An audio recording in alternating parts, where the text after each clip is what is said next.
Hello, and thank you so much for stopping by my YouTube channel today. Pretty Pink Posh is celebrating their birthday, and I am super excited to be a guest designer this month for this birthday celebration. I've created a very festive cake shaker card, and I can't wait to share with you how easy it was to put together using their February release products. First, I'm starting out with an A2 piece of white cardstock on a grip mat. I have the layered garland stencils here. This is a 3-part stencil set with 3 different garlands. So you can color those in different colors. You can do them rainbow colors. I'm starting off with Tide Pool ink from Concord and Ninth, and I'm doing a very light blend. And that's because I want my background not to take away from the cake in the foreground. So I want my background to be rather soft and muted, almost pastel. Next, I'm going in with Sprout.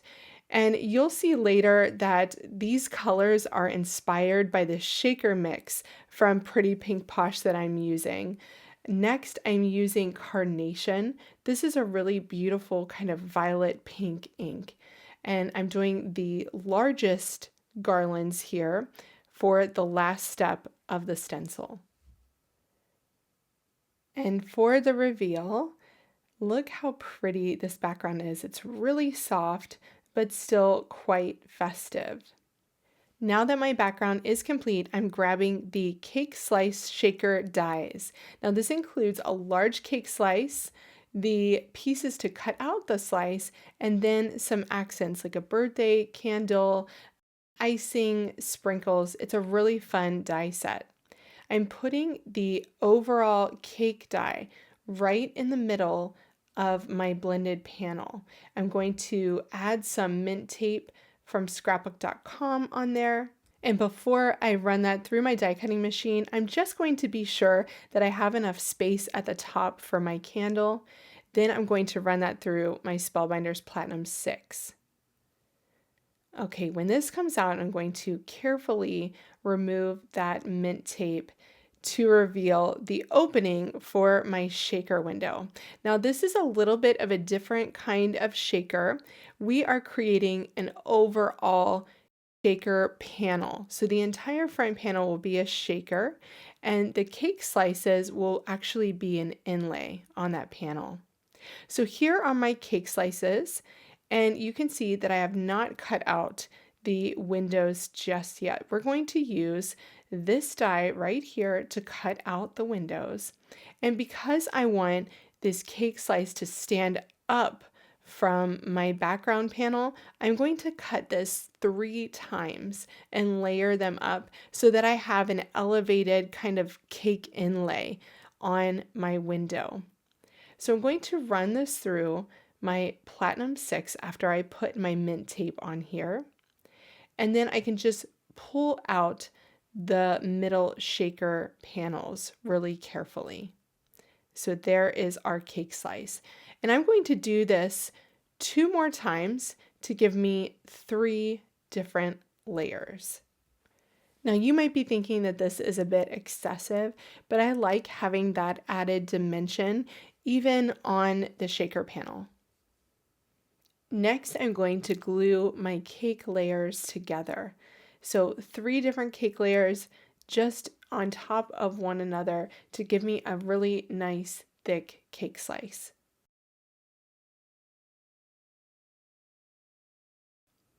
On the back side of my opening, on my shaker opening, I am placing some scrapbook.com tape so that I have a really nice strong adhesive there. I'm going to pull off the backing before I add my acetate sheet.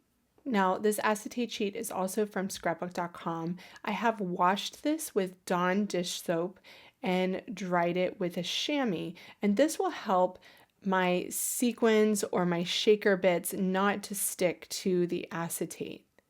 Then I'm going to grab 3mm foam adhesive, and I framed my entire shaker window with that foam adhesive, being sure there weren't any gaps, but I'm also putting that same foam adhesive around the edges of my card so that there are no sagging areas.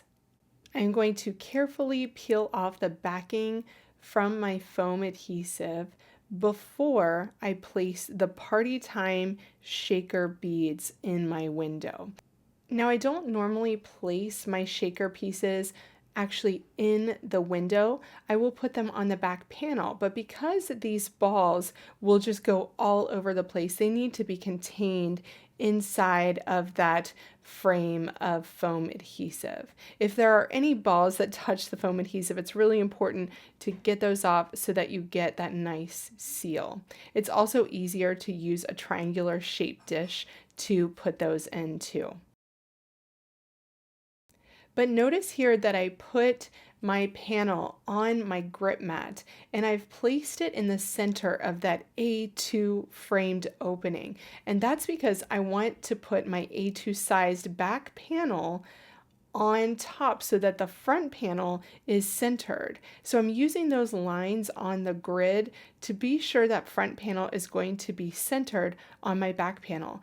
Then I will just peel away my grip mat and have a perfectly centered shaker panel on that lighter pink back panel. And look at how those shaker pieces move in there.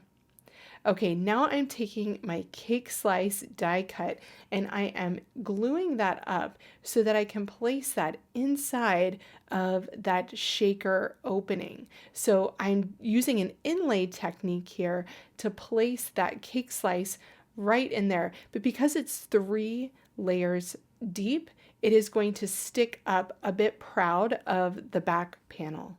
And then I'm going to let that rest with an acrylic block on top for just a few minutes while I prep my sentiment.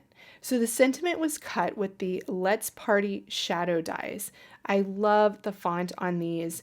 I used a rose gold metallic cardstock for the actual words, and then I used vellum for the shadows, and it looks really gorgeous with that combination. So I'm just placing my words on top of my shadow, then I'm going to let those rest with an acrylic block so that those can really adhere together.